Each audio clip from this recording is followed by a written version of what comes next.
주님께서 여러분과 함께 또한 사제의 영과 함께 마르코가 전한 거룩한 복음입니다.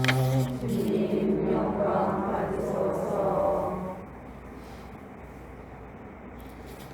가파르나움에서 예수님께서는 안식일에 회당에 들어가 가르치셨는데 사람들은 그분의 가르침에 몹시 놀랐다.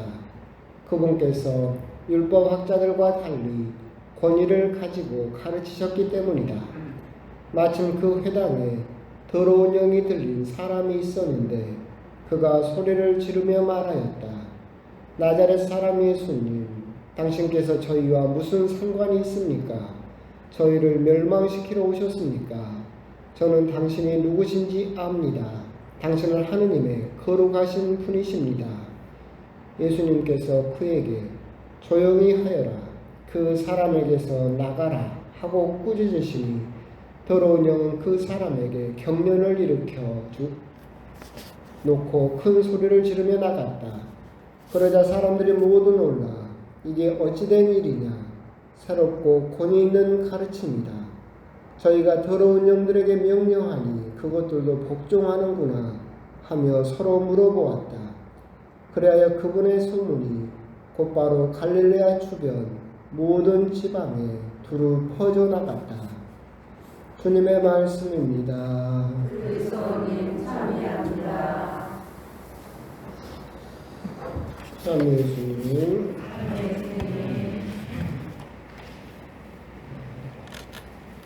1년에 꼭 이날이 되면 제가 하는 농담이 있는데 엄청 싫어하시는 분들도 계신데 하지 말아야지 하면서도 입이 근질거려서 하기는 해야 되겠죠. 오늘 광주교구 인사발령이 있었습니다. 103명 신부, 그러니까 광주교구의 거의 50% 되는 신부님들이 대대적으로 인사발령을 갖고 이동하게 되는 그런 발표가 있었던 날이죠. 안타깝게도 저는 나지 않았습니다. 여러분들은 저하고 또 1년 더 살아야 될 것 같습니다.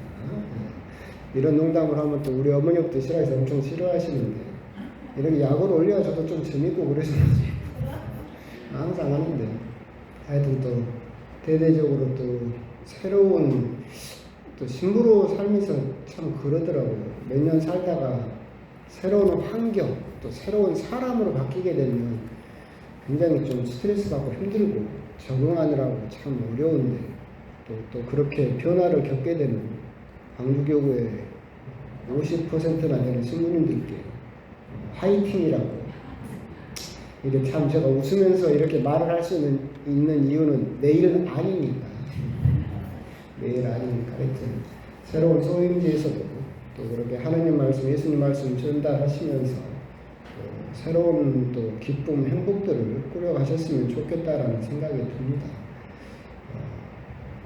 그것 말고는 뭐 별다르게 또 농담할 게 없네요. 복음 이야기합시다.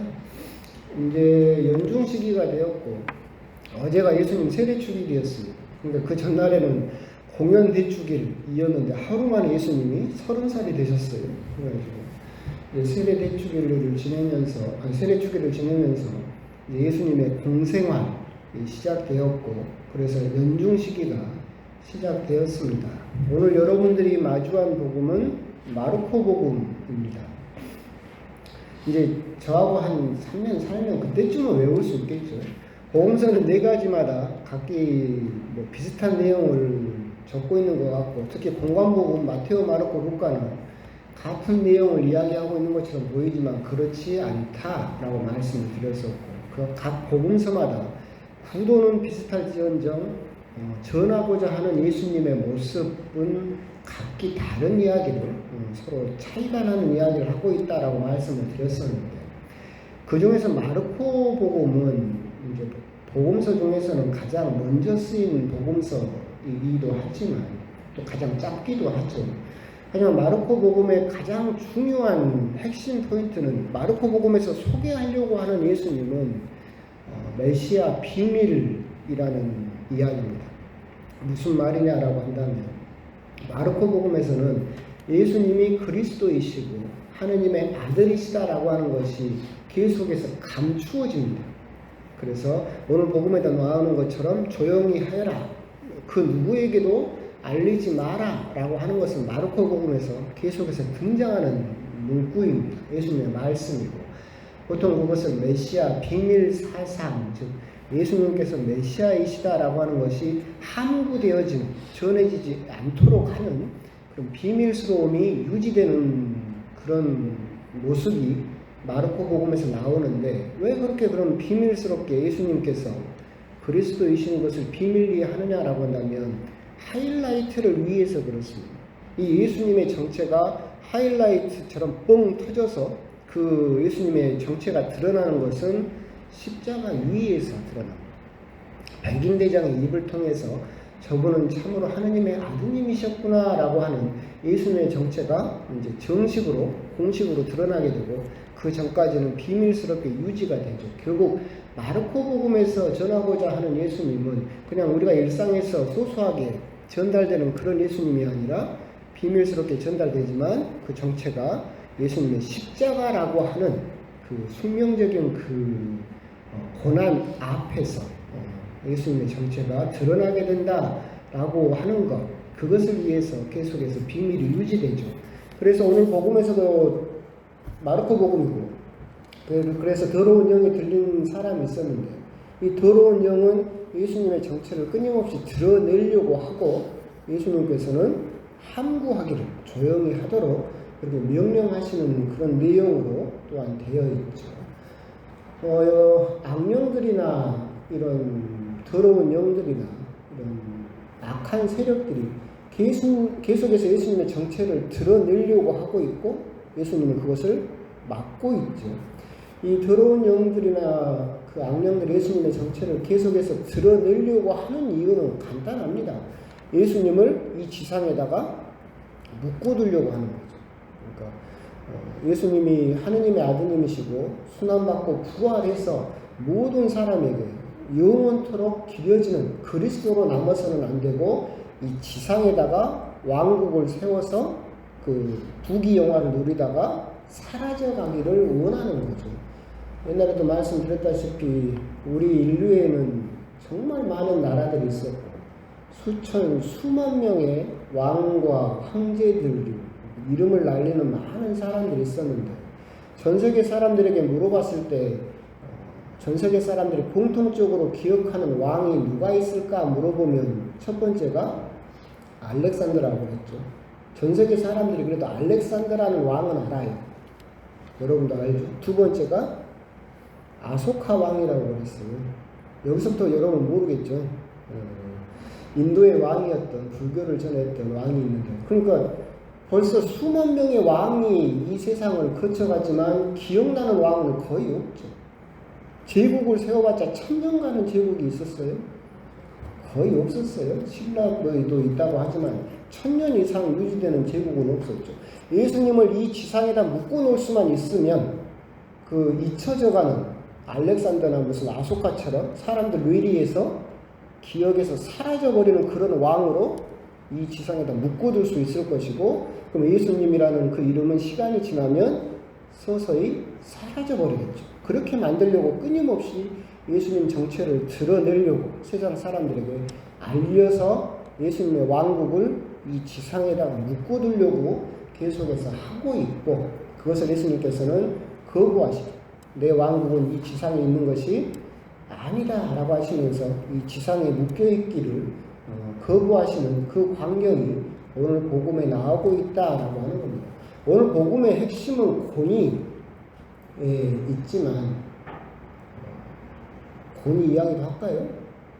그러면 여러분들 집에 못 가요. 엄청 길어져가지고. 그래서 오늘 복음을 하면서 권위가 오늘 복음의 핵심이긴 하지만 나중에 기회가 되면 권위만 가지고 따로 이야기를 하고, 오늘은 그렇게 메시아 비밀 사상하고, 두 번째는 그거죠. 당신이 누구신지 압니다. 당신은 하느님의 거룩하신 분이십니다. 라고 예수님의 정체를 악령이 이야기를 하고 있다라고 합니다. 오늘 복음에서 우리가 기억해야 될 부분은 그 부분, 압니다. 사탄도 악령도 예수님이 누구신지 알고 있다라고 이야기를 하고 있죠. 그때 제가 이제 드리는 말씀이지만 안다라고 하는 것은 두 가지가 있다라고 말씀을 드렸어요. 안다라고 하는 것은 두 가지가 있는데 무엇에 대해서 아는 것이 있고 무엇을 아는 게 있어요. 근데 무엇에 대해서 아는 것은 우리들에게 구원을 가져다 주지 못해요. 무엇을 아는 것이 우리에게 구원을 가져다 주죠. 다시 말해서 예수님에 대해서 빠삭하니 엄청 많이 알아도 그것이 우리들에게 구원을 가져다 주지는 못해요. 그래서 제가 그때 말씀드렸잖아요. 예수님의 혈액형이 뭐라고요? A형. 다 기억하네요. 예수님의 띠가 뭐예요? 그걸 기억 못해요. 뱀띠. 예수님이 혈액형이 AB형이다라고 하는 것은 성체 기적에서 그 띄어낸 그걸 보면 항상 공통적으로 심장의 근육이고 혈액형이 항상 AB형으로 나와요. 그래서 예수님 혈액형이 AB형일 것이다 라고 이야기를 하고 있고 예수님이 뱀띠다라고 하는 것도 거꾸로 씌워보니까 뱀띠가 되겠다라고 알았어요. 여러분은?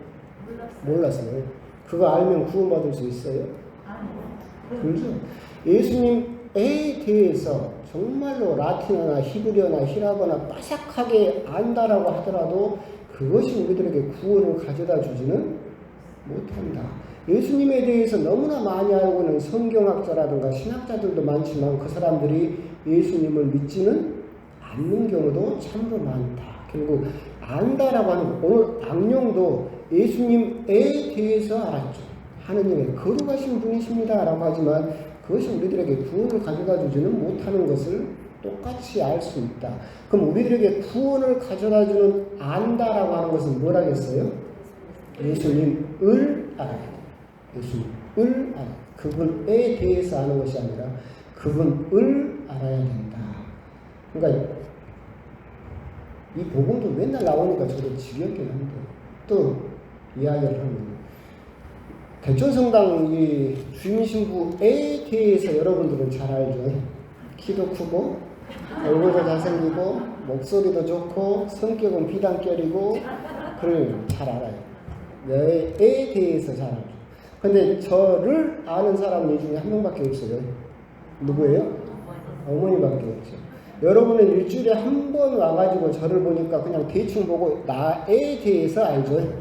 키 크고 잘생기고 목소리 좋고 비단결이라고 생각을 하겠지. 근데 저를 아는 저희 어머니는 저에 대해서 뭐라고 평가한다겠어요? 지랄 맞다고.